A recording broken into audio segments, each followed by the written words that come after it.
The All Black podcast is powered by our official cloud software partner, SAP, helping our teams in black become the best run teams in sport. To listen to this episode and all the All Black podcasts, subscribe on Apple, Spotify, and anywhere you get your podcasts.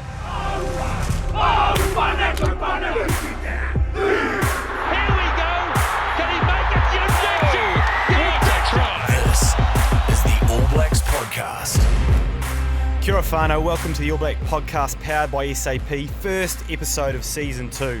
And it feels right to get on a friend of the pod, actually, first guest that I ever had on the All Black podcast back in 2020. All Black number 1153, 60 test matches for the All Blacks, sitting on 99 games for the Chiefs. Welcome, ALB, Lenny, Albie, Anton Lienert-Brown, any other names I've missed? I've got about 20 nicknames, so we don't have all day. But yeah, thanks for having me back. I actually didn't think I'd be invited back, so it's a pleasure. No, mate. I mean, Nuggy has pushed us a couple of times, so I've slid you up the order a little bit. But it's awesome to have you back, as I said.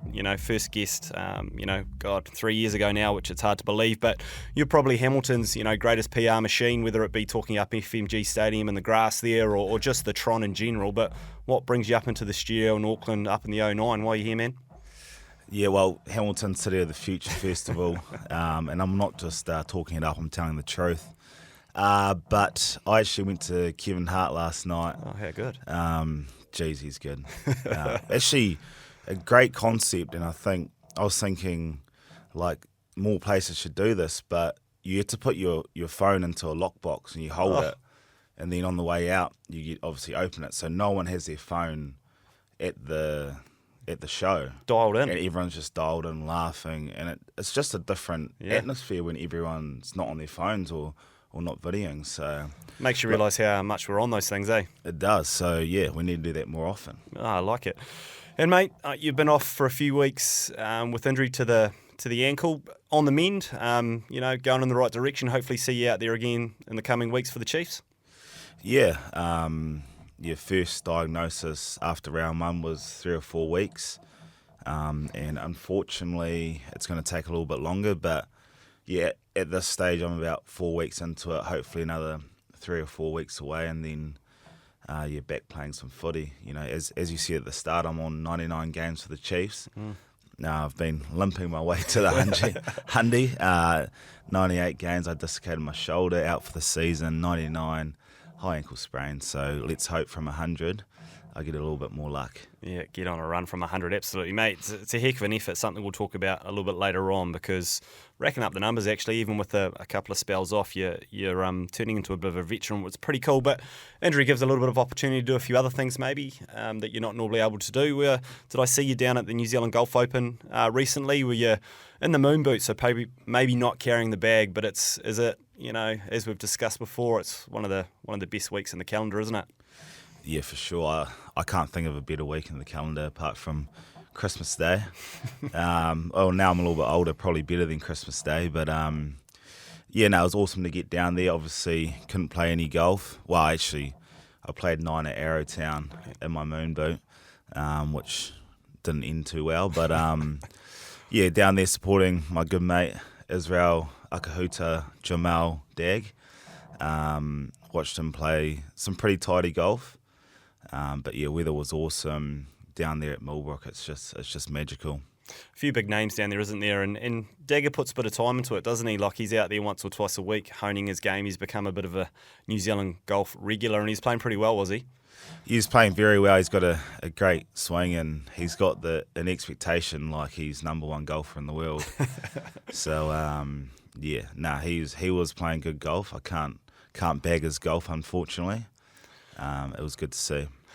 And I know, one day you hope to be involved in that tournament as well, because it's a great concept, the Pro-Am concept, how they do it. But you have carried the bag before for one of your fellow rugby players. Who was that? How did it go? Give us a bit of a rundown. Yeah, one day hopefully I can play. I've got to get that handicap down. But it was actually 220 just pre-COVID. It was actually the last event I went to before COVID hit. I carried the bag for Damien McKenzie. I think we might have spoke about this before, but how did it go? Well, as every good caddy does, he carries the bag, gives them the right clubs, and gives him the right distances. And unfortunately for myself as a caddy, my fellow player, his golf form wasn't, wasn't reciprocating what the great distances I was giving him. So it got to a stage where,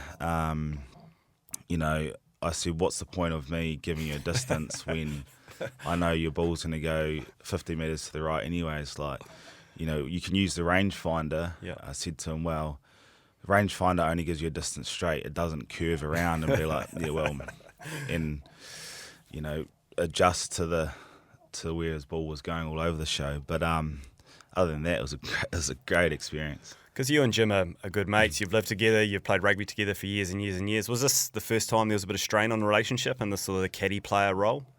No, there's constant strain.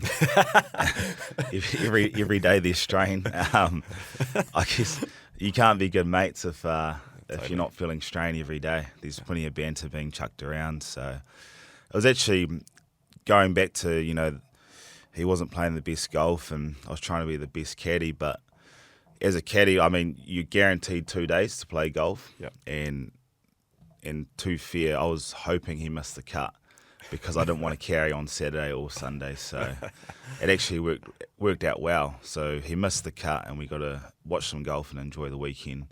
I wasn't left having to carry his bag around.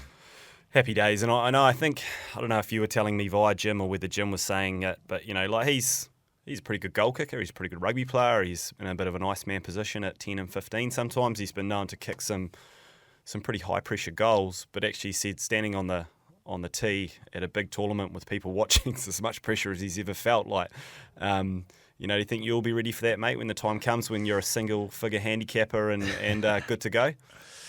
Oh yeah. I just like, if I stand up on the tee, at my local club with one person watching, like, I feel pressure. It's funny, like, people are like, oh, you run to stadiums with 60,000 people, but it's a little bit different because, I guess you train rugby all the time and you're used to it. But yeah, there's nothing like standing on a tee with people watching you and having to hit a good shot when you've got plenty of bad ones up the sleeve. Absolutely. Mate, a few warm-up questions before we get into the main interview. Still keeping that golf theme. In the Chiefs or maybe not in the Chiefs, maybe in the All Blacks, if there was a rival league, a live golf type league, who would be the first person to jump? Who would be the DJ? Who would be DJ? Wow. I don't think Geordie Barrett would do it, but to me, he's a big frame like a Dustin Johnson. He's got that. Smashes it, doesn't he? He's sort of got that that thing about him, and he's the best golfer going around. But who would take the money? Too fair, like, if they offered me the money. 200 mil. With my golf ability, I'll be off. How good. No, I'm not going to chuck anyone on the bus, so I'll say myself. I like it, mate. And you play a lot of golf, whether it's with the lads or maybe people you don't know, famous people. Who would be a great golfing four-ball? Oh, yeah, it's plenty of banter, eh? Like my dream golfing four-ball. Yeah. Like people that, like, I think, as someone that loves golf, like Tiger has to be in there. 100%. Who else? Tiger, favourite athletes go LeBron James, Tiger. I'd actually go Michael Jordan because he actually plays golf. Tiger, Michael Jordan, and I'll chuck my good mate Jim in there. Nice. Just so I can give him banter. You and Jim would have to empty the bank account, wouldn't you, to play with those guys? They like a bit of a side hustle and rolling. Well, lucky Damo's got plenty, so that's why I'll chuck him in there. How good. If you weren't a rugby player, mate, what would you be? It's a good question. I guess before I started professional rugby, I think I was looking at doing like teaching, PE teaching. Oh, yeah. Or like becoming a builder. So, but now I'm sort of like in rugby, and I've been exposed to different opportunities and meeting different people. I think it'd definitely be something in business. Yep. Either like property or business, and sort of hopefully running your own cutter.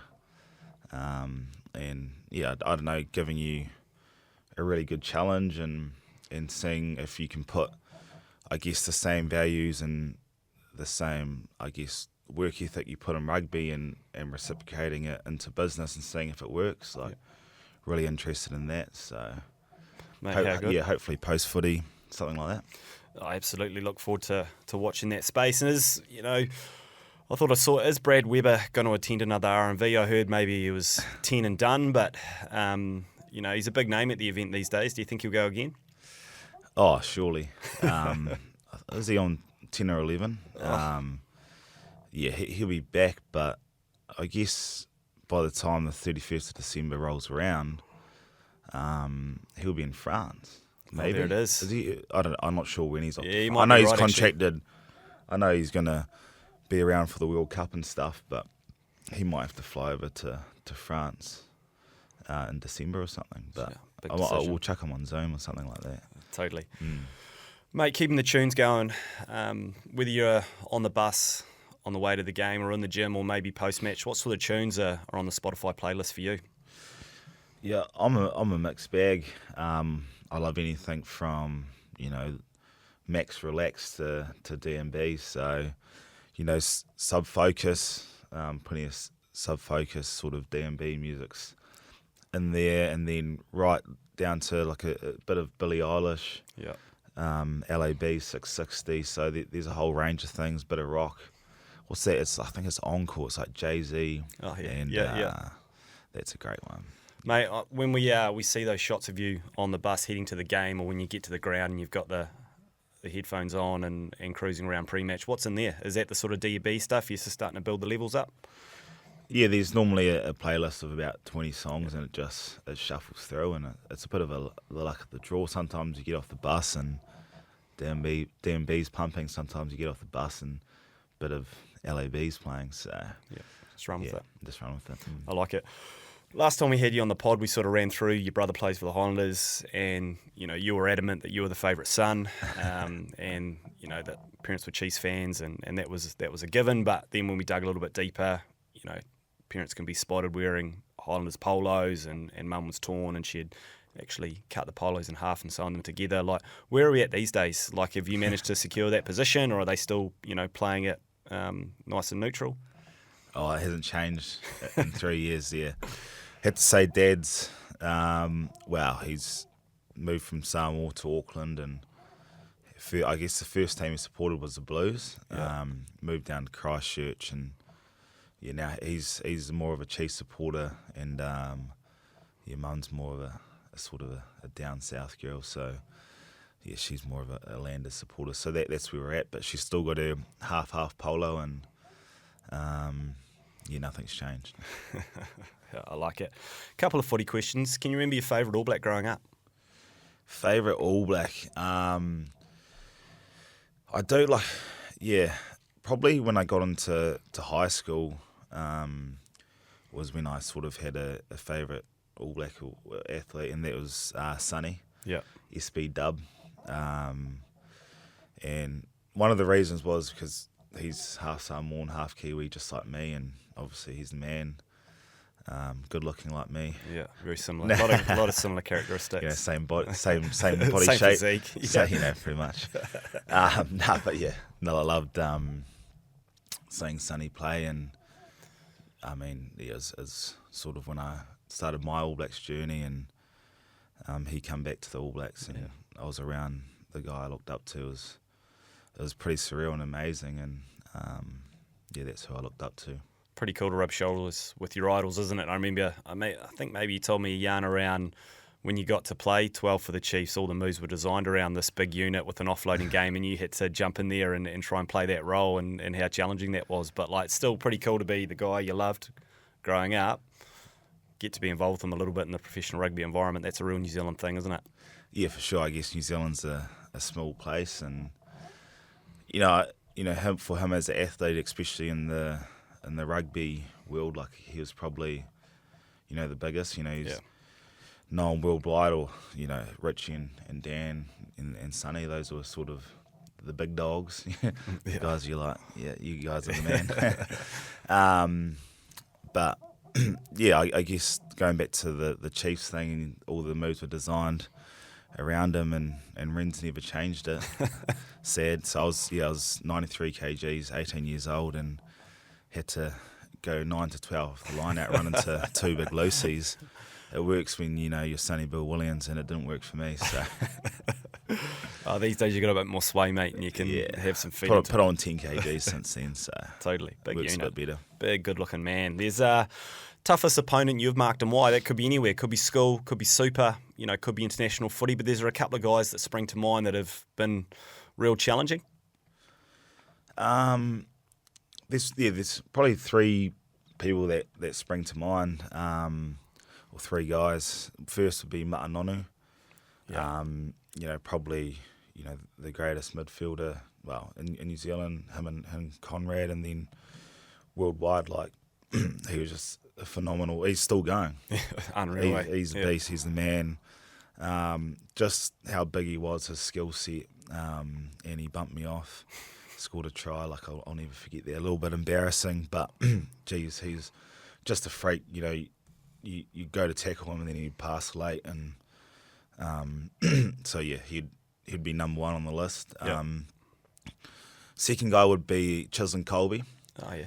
There's nothing worse than trying to tackle a small. It'll be a little bit like trying to tackle Damo, but I've always been on his team. But Chisholm Colby, like, he's an absolute freak. In space, eh? He'd be closer than me and you, and he'd still step you. You're like, how's that possible? And he's small, but he's quick, he's powerful, and just an absolute freak. And the third guy was actually, I remember playing my first years of NPC, and I guess he's a little bit of a white battler, but geez, he could play. And Richard Buckman. Oh, you beauty, the Barracuda. Yeah, the Barracuda. He's freakishly strong, and I remember having to tackle him plenty of times and thinking, geez, yeah, it's tough. You when you first started, he was in a bit of a purple patch as well, wasn't he? All the Highlanders were strong, and he was actually became a bit of a main man in Super Footy for those guys. It was going really well. Yeah, he was. I mean, when the Landers won their 2015 title, geez, he was in some form. He's just a great rugby player. Yeah. Mate, bit of Chiefs chat. Like, firstly, every year basically for the last few years that you've been involved, it's been really unsettled. COVID, bubbles, travel bubbles. Sometimes we're away for a few months. Competition doesn't just change; it changes within the competition. You start the competition and that changes again for Super Rugby. Must be good just to start this year, just knowing that's us, just being able to settle down and go, right, that's our schedule, that's what we're doing as the Chiefs, and put my hand up and say I reckon it's been a great start to the season. There've been some awesome games, and having the Jura and Moana Pacifica settled as well. I think it's been a great start to the season. Have you enjoyed it so far this year, now that we know what the runway looks like? Yeah, for sure. It's nice to have, I guess, a round robin competition. And I guess, through COVID, you're just grateful to be playing rugby, and there's disruption, but until things get back to normal, you're probably like, that was quite disruptive, but at the time you're playing. But it's nice to have a round robin competition, settled with 12 teams, and giving it's awesome that Moana and the Jura are part of the competition as well.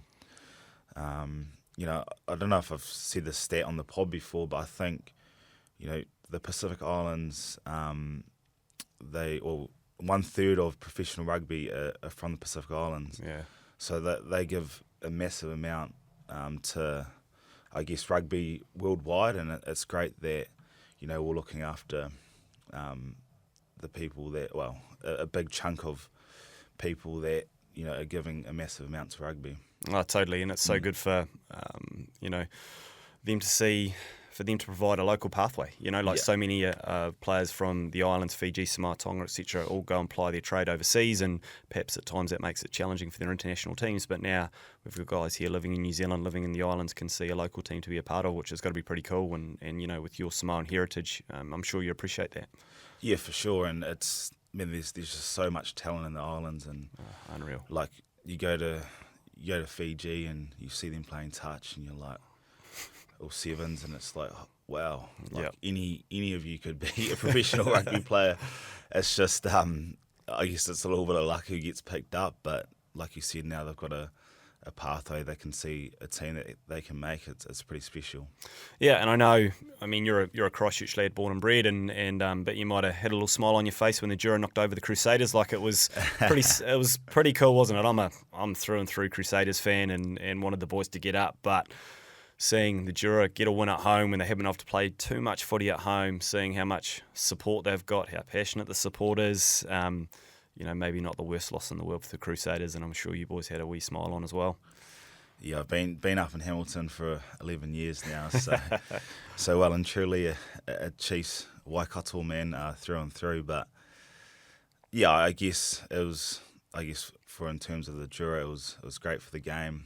You saw how ecstatic them and the fans were, so it was great. And I mean, yeah, I don't want to hate on the Crusaders. They won 6 titles in a row, and I guess when you're that successful, people love seeing you lose. So but it was great for the Jura. Mate, sitting on 99 games, pretty awesome actually when you think about it. Like, you racked up 60 games for the All Blacks, 99 games for the Chiefs. You are a veteran these days, mate. You are an experienced rugby player. Like, how have things changed? Like, when you first came in, when we first talked on the pod, we talked about things like, getting chucked in the deep end and playing on the wing for the Chiefs at Loftus and not being happy with your game and some of the anxiety that brought you, because you want to prove yourself to your peers, to your other players. But these days, I have no doubt you're part of the senior leader group, and it's what is it? Is that different? Are you able to celebrate some of the successes along the way? Because that's almost 150 or over 150 games of professional footy. It's pretty cool. Are you able to sit down sometimes and actually appreciate that it's been a cool journey and some of the moments along the way? Yeah, like personally, I don't sort of. It's just like probably the key word you said, the journey. So like. For me, it's just realizing that this is the journey I'm on. Whether I'm injured, whether I'm playing, whether I'm on the bench or not even starting, like everything's a journey. I probably don't reflect enough of what's happened. Like, yeah, I sort of, because you in professional rugby, you always want the next. You might have a good season, but before you know it, the next season rolls around, and I guess.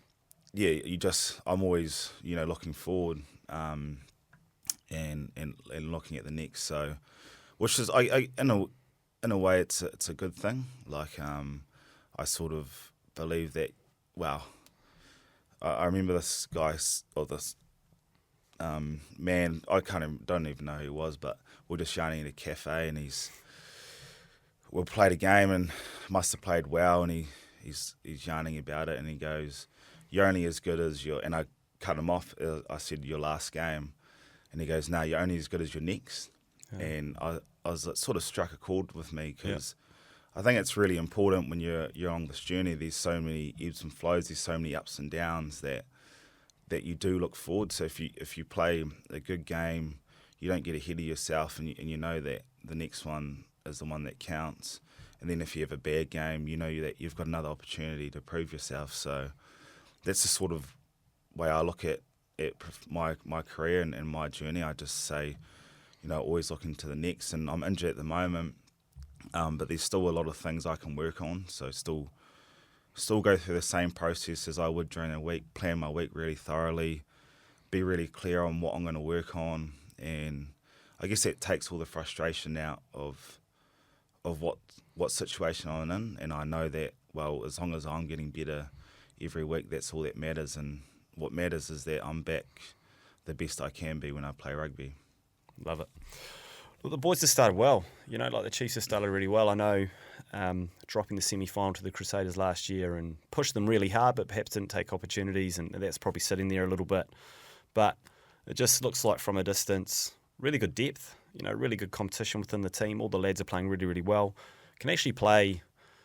Yeah, can score the tries. Someone like Shooter's on fire, Sean Stevenson, Damo, but also great kicking game, like set pieces really, really strong. You can sort of go 20 style of footy. Like, is that just a natural progression of what Clayton's been trying to do for the last year or so, and we're just starting to see the fruits of it all come together?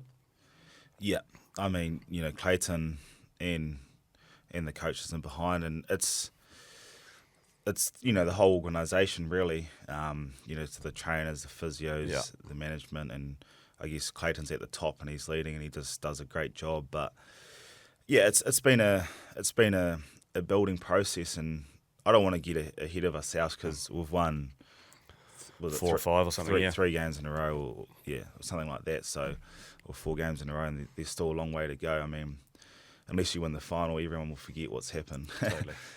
But yeah, it's been a building process. I mean, in 220 we lost 8 games in a row. But I guess what we're doing through that period was a lot of the players we had were 20 years old, and now they've had 2 or 3 years of Super Rugby experience, and now we've got a squad of 36 that's all played, that Super Rugby hardened, that know what it's about, and we've just got our strength is really our depth. Yep. We can roll out a pretty good team throughout our whole squad. So the depth is there, and it's been a process over a few years, but we're in a good spot. But and like I said, unless you win the final, it will be forgotten. Mate, could pick out a whole lot of guys because there's a heap of guys playing well, but I just want to pick out a few guys really well, like Damo, like Shooter, Sean Stevenson and Lukey J. Like, they are playing really, really well, aren't they? And obviously there's a carrot there of trying to win a Super Rugby title. There's a carrot of trying to get into a Rugby World Cup squad. But also, a lot changes after Rugby World Cup as well, doesn't it? And there's opportunities post that tournament as well. And perhaps, it is a Shooter Jim with an opportunity at 10. Like, Lukey J's playing outstanding footy. Like, there's a lot to play for the lads, isn't there? There's a lot to motivate you to go out there and have a red-hot crack. Yeah, for sure. I guess, it's World Cup year, and all those 3 names and many more, in the picture. So, the motivation's high. And then, as the Chiefs, we want to do great things as well. So, those guys have had, excuse me, those guys have had a great start to the season, and so may it continue. And you can just see them around training, the way they conduct themselves. Sean Stevenson, he's having 7 tries in 4 games. It's pretty outstanding, and he had a great Maldives tour, All Blacks 15s tour. So he's in a really good spot, and he's come a long way, and he's jumping in the saunas, and he's doing all the right stuff. So talking to some of you boys at different times, it's not surprising anyone in terms you've seen this stuff at training a lot or sneak peeks of it in different games like that. It's always been there, but now he's just pulling it together consistently, which is probably the main thing. And maybe Damo just playing 10 basically for 2 years is bearing real fruits as well. Yeah, for sure. Well, I guess, Shooter was sort of in and out of the team, but this year he's sort of been given that 15 jersey, and, he's made it his own so far. And Big Slim at 10, he wants to play 10. He's playing well, and, he's such a threat. He's such a danger. I guess he wouldn't be your traditional 10, but the way he goes about things is at times unstoppable. Mate, and I think too, like I've heard people like yourself and others say, like you say, he does the things that draw a lot of attention sometimes, a bit non-traditional for a 10, but actually he can run a game as well, can't he? He can kick a big ball. He's a great goal kicker, and there's times when, he can absolutely move the boys around in the right direction. That's a maturity in his game, but he absolutely is a good game manager as well, isn't he? Yeah, for sure. He's got that experience, and he's very well spoken, and I guess his ability to manage the game is right up there, but because he does so many other cool things, it's probably not respected as much. Totally. And I guess New Zealand, we love the traditional way of things, and if things look a little bit different, we think it doesn't look. We think otherwise, but he's having a great season, and he's looking good in the 10 jersey. Mate, absolutely. Let's talk a little bit about the All Blacks. Like last year, had a bit of time off for you, but you got back into it through Waikato, and then were able to be a part of the last 4 or 5 Test matches of the year. How was that coming back? A team that basically you've been a part of for 4 or 5 years, like week in, week out, but just a little bit of time out during the course of the season. You came and jumped back in. Is it seamless, or do you almost is it like getting picked again for the first time when you get slotted back in? And did you enjoy that tour at the end of the year? Yeah, it's the pinnacle of rugby in New Zealand, and you always got to earn the right to be in that environment. And I miss rugby in general, and I miss being a part of that environment. So it was really exciting to be back in there.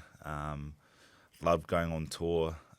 Going up to the UK is just in Japan, like it's such a cool experience. Like, especially up north where you play at Scotland, you play at Twickers.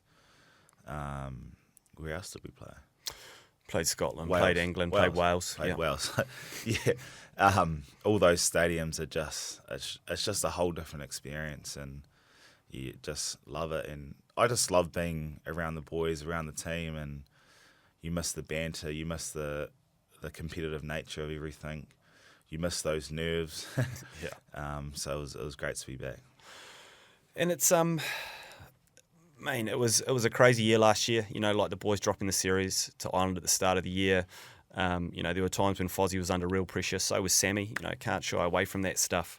It felt like a little bit, maybe just taking that 10 minutes out against England, but it felt like there was a period there where we started to find our feet a wee bit. We got settled in the coaching department. I think Jace really added something. Awesome to have Joe Smith involved, who's got a lot of experience.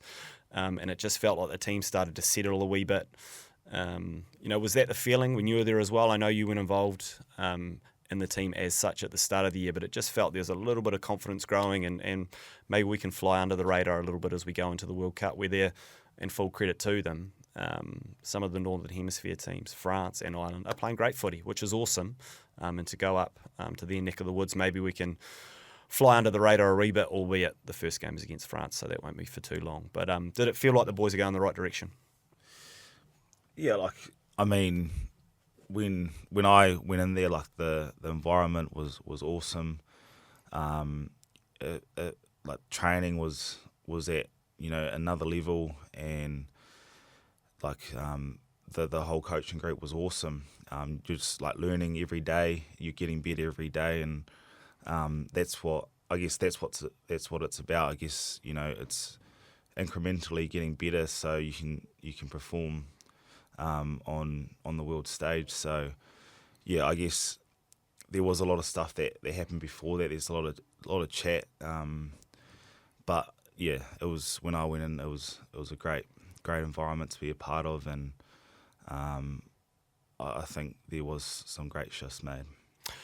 Mate, new coach appointed, like Razor got the job yesterday, and I think get your perspective on, while Foz mentioned that he's a bit upset around the timing of it. At least now he knows what's going on, and it's just he can able to know what the runway looks like in front of him, put his head down with the group, with you boys, and just be purely focused on the job at hand. That's maybe the one good side of having the coach named at this time of year. Yeah, I guess a contentious conversation, but the way I look at things is, I've got to get back, play Super Rugby, play well, and then be selected. But there's been a lot of chat. It's been good for the media. They've been selling a lot of stories. It's a little bit different when you're on the other side. But for me as a player, I guess you get asked those things a lot. But I just say my job's to play good rugby, be selected, and if I am, fully get behind the coach and what we're wanting to achieve. Mate, 100%. As I said a couple of times throughout the pod, 60 Test matches under the belt, Anton, 99 games for the Chiefs, but and so much more in front of you, no doubt at all. But is there a couple of moments that stick out in those 60 Test matches for the All Blacks as really favourite moments? And it doesn't have to be could be anything, like is there things that you look back on still today and think, geez, that was a good day? Yeah, I can't go past the debut, like that whole experience. I mean, it's cliche, but it was a sort of pinch yourself moment, and just how it all happened. Like, I was injury cover, then thought I was going to hold a tackle bag the whole championship, which I was really happy to do. And then before you know it, the second week of the championship, I'm playing it in Wellington to potentially win the Bledisloe Cup in the second game, and I was starting at 12. And I guess what makes a debut is if you sort of play well too. So everything worked out, and that will always be in the memory bank as the real highlight. And then if I can think, there's a few others. It's probably comebacks. Like one was at Forsyth Bar. I think it was for the Bledisloe again. Bodie Barrett scored the winning try. That was that. Yeah. They scored to go ahead with 3 minutes to go. I was off the bench, and just being a part of that was unreal. I mean, you never want it to be too close, but I mean, the payoff is that you get experience like no other. So that was a highlight. And then in South Africa was another comeback. Again, come off the bench again, and we were down by about 20, and Adi Savia scored to win. That was awesome. Mate, awesome. So, mate, almost done. What does it look like for you? We're going to get back on the field for the Chiefs, and then the All Blacks have got 4 or 5 games. So goal is to be a part of that Shortened Rugby Championship squad, and then hopefully off to France. Yeah, for sure. I mean, short-term goal is to get my ankle right, play good rugby for the Chiefs, and then, as I said earlier, earn the right to be in that All Black squad. Obviously, it's a big year, and I'd love to be a part of the Rugby Championship, and then through to the World Cup. So I guess, what is in my control is, I will be back on the rugby field. I will have enough games to earn that right. So that's my sole focus at the moment. Mate, how good. Good luck with that, mate. Looking forward to seeing you get the jersey back on for the Chiefs. Looking forward to seeing your handicap drop on New Zealand Golf app there, working your way down. And, look, best of luck for the internationals at the end of the year. I hope to see you a part of it. And thanks for coming in. I really appreciate it, mate. Thanks, brother. The All Blacks podcast is powered by our official cloud software partner, SAP, helping our teams in black be the best run in sports. Hosted by Rob Dunne in the Hargrave Street studio. Produced by Carl Thompson from Blue and Ginge, the podcast producers. Video editing by Mac Leesburg, graphics by Western Design, content advising from Andy Burt, and commercial manager for the podcast is Valeska Hoth. Follow the All Blacks podcast on iTunes, Spotify, YouTube, and anywhere you get your podcasts.